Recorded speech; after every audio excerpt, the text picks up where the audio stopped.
है। शनिवार को इसका उद्घाटन किया गया, जिसमें सारी तरह की सुविधाएं उपलब्ध हैं। जायजा लिया संवाददाता राजीव रंजन विमल ने।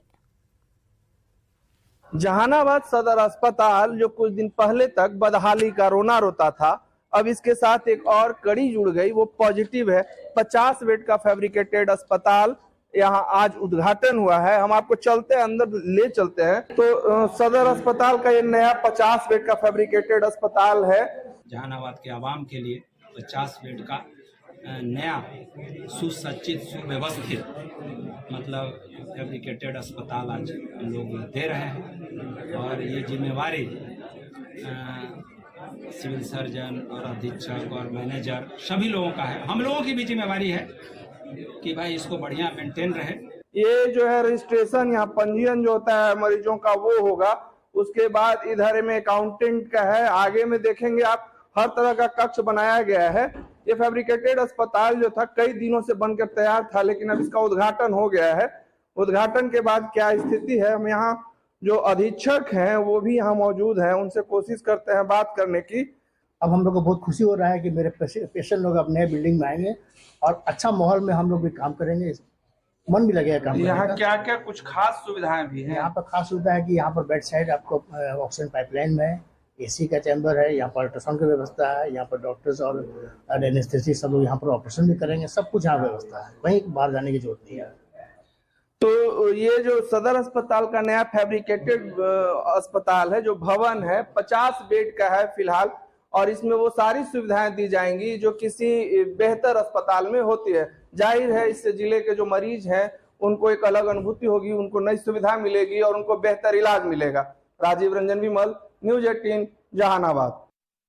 डिप्टी सीएम तेजस्वी यादव के सरकारी बंगले में रंग रोगन के साथ साथ अब बंगले तक जाने वाले रास्ते पर उच्च कोटि के सड़क का निर्माण कार्य जारी है। बड़ी संख्या में मजदूर सड़क के निर्माण में लगे हुए हैं।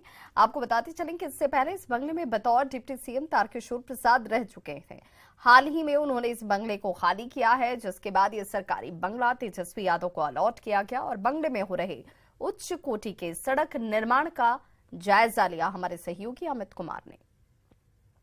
मुख्यमंत्री तेजस्वी यादव एक बार फिर से अपने पुराने बंगले में शिफ्ट होने वाले हैं और इसको लेकर के जो 5 देश रत्न मार्ग है, यहाँ पे उप मुख्यमंत्री का ये जो आवास है, आप पहले उसकी तस्वीर देख लीजिए। ये तेजस्वी यादव का सरकारी आवास है, उप मुख्यमंत्री के नाम से ये आवास जो है वो अलॉट है। और इस बंगले में रंग रोगन के साथ साथ तमाम जो तैयारियां हैं, काम है दुरुस्त करने का, वो हो रहा है।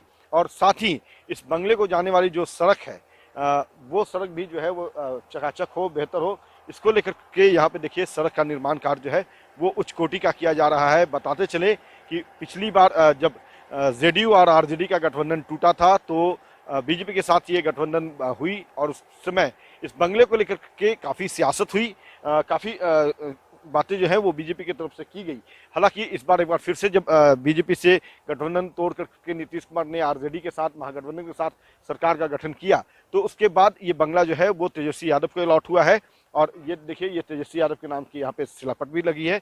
और तेजस्वी यादव के नाम से जब ये बंगला अलॉट हुआ तो इस बंगले का जो रख रखाव है वो सही नहीं था, तो इस कारण से इसे दुरुस्त किया जा रहा है। रंग रोगन के साथ जो है वो पुराने जो चीज़ें हैं उसकी बेहतरी को लेकर काम किए जा रहे हैं। और इसी कड़ी में इस बंगले को जाने वाली जो सड़क है वो बेहतर हो, इसलिए चूंकि तेजस्वी यादव जो है खुद पथ निर्माण मंत्री भी हैं, तो ऐसे में जाहिर सी बात है कि उनका बंगले का जो रास्ता है वो बेहतर हो। और इसी लिए ये इस बंगले का जो रास्ता है वो उच्च कोटि का यहाँ पे निर्माण कार्य जो है वो किया जा रहा है। एक बार फिर से देखिए ये तस्वीर, बेहतर तरीके की जो पिचिंग है वो की जा रही है। और कहीं ना कहीं कह सकते हैं कि भले ही इस बार सरकार बदली और बीजेपी से अलग होकर के महागठबंधन के साथ जो है वो तेजस्वी यादव नीतीश कुमार की सरकार बन गई, लेकिन इस बंगले को लेकर के इस बार किसी तरह की सियासत नजर नहीं आई।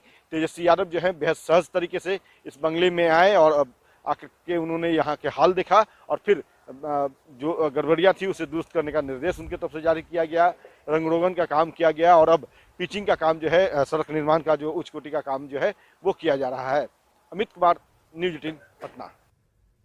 एसटीईटी की बाध्यता खत्म करने और सेवा नियमित करने की मांग को लेकर बिहार के +2 स्कूल के शिक्षकों ने एक बार फिर से हड़ताल पर जाने का ऐलान कर दिया है। सचिवालय के बाहर प्रदर्शन कर रहे अतिथि शिक्षकों ने सरकार पर आरोप लगाते हुए कहा कि पिछले 5 साल से +2 स्कूल में सेवा दे रहे शिक्षकों को सरकार अब बाहर कर रही है, जिससे राज्य के 3000 से ज्यादा शिक्षक बेरोजगार हो जाएंगे। अतिथि शिक्षकों ने अपना दर्द बयां करते हुए कहा कि जिस वक्त बहाली हुई थी उस वक्त एसटीईटी की बाध्यता नहीं थी, लेकिन अब एसटीईटी की वजह से सबकी नौकरी खतरे में है।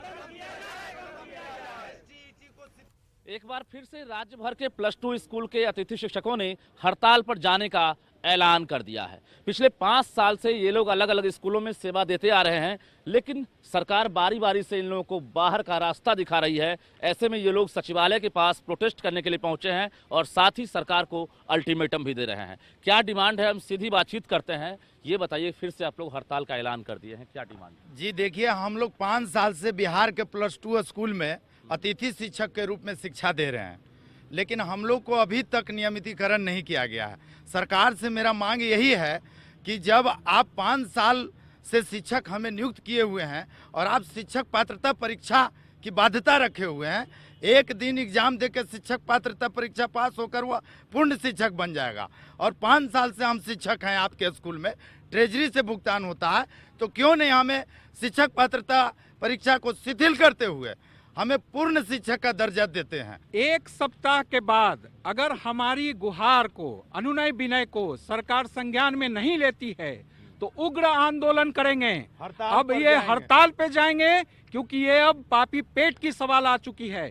हम 5 वर्षों से अतिथि शिक्षक के रूप में उस सब्जेक्ट में काम कर रहे हैं जिस सब्जेक्ट में बिहार सरकार एसटीईटी की परीक्षा आयोजित करवाती है। एसटीईटी में बैठ सकते हैं कि नहीं? अब मैं नहीं बैठ सकता हूं, मेरा एज एक्सपायर कर चुका है। से उन दिनों में साथ दिया सरकार का, जब उनके मतलब नियमित शिक्षक या बाकी सब कोरोना से घर में थे, हम लोगों ने उन दिनों में उनका साथ दिया और आज हम लोग को बाहर का रास्ता दिखाया जा रहा है। क्या चाहती हैं? हम लोग बस चाहते हैं कि हम लोग का नियमितीकरण हो। हम लोग 5 साल सरकार को सेवा दे चुके हैं। 5 वर्षों से सेवा दे रहे हैं, कठिन स्थिति में सरकार के साथ हैं।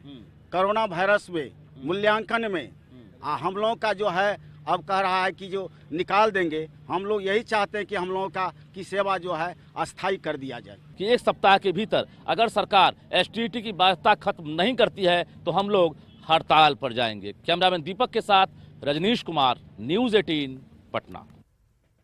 तो इस बुलेटिन में बस इतना ही। चलते चलते देख लेते हैं इस वक्त की हेडलाइंस प्रेजेंटेड बाय भारत की शान, स्ट्रॉन्ग मतलब माइथन स्टील।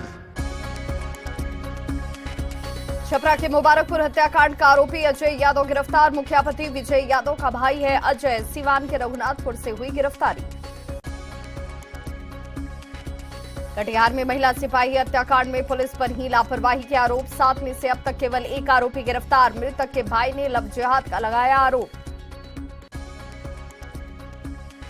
मुजफ्फरपुर में मिले टाइम बम की जांच में जुटी एटीएस टीम। यूपी कनेक्शंस के खुलासे के बाद कई शहरों में छापेमारी जारी। स्विच लगाने के बाद 10 मिनट में हो सकता था धमाका। राजेंद्र विश्वनाथ आर्लेकर बने बिहार के राज्यपाल। हिमाचल के राज्यपाल के पद पर थे तैनात। गोवा के विधायक और मंत्री रह चुके हैं आर्लेकर। फागु चौहान को मिला मेघालय का जिम्मा। सीएम नीतीश की नसीहत के बाद भी आईपीएस विकास वैभव कर रहे ट्वीट। संस्कृत श्लोक के जरिए ट्वीट कर फिर साधा निशाना। समर्थन में उतरे सुशील मोदी और अनंत सिंह। पटना को स्मार्ट बनाने की कोशिश को लगी चोरों की नजर। एलजीपी ऑफिस से एयरपोर्ट जाने वाली रोड में लगी 50 से अधिक स्ट्रीट लाइट की चोरी। केस दर्ज कर मामले की जांच में जुटी police. Headlines presented by Bharat की शान, स्ट्रॉन्ग मतलब माइथन स्टील।